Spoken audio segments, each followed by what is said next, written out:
Lo oyes, lo hueles, lo sientes,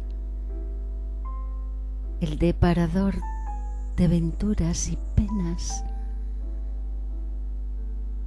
el manipulador de almas y mentes, el amor en sus múltiples facetas. Oyes la profusa algarabía de címbalos y trompetas, la mundanal letanía con que acostumbra anunciarse.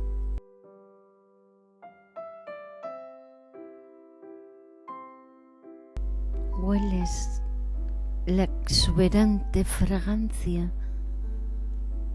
viscosa, dulzona, asfixiante, que precediendo a su llegada vicia la solitud de la estancia. Sientes su proximidad,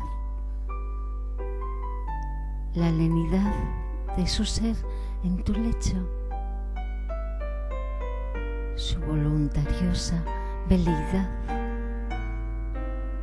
obrando a capricho en tu cuerpo, burlando la castidad, interceptando el paso del tiempo. Sientes su disipada liviandad, abochornando tu pálida piel, domeñando tu férrea voluntad,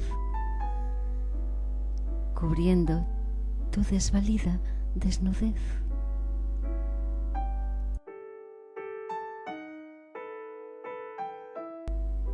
Sí, lo oyes, lo hueles, lo sientes, el amor y sus lesas circunstancias. Oyes desequilibrarse el fiel que equilibra tu balanza.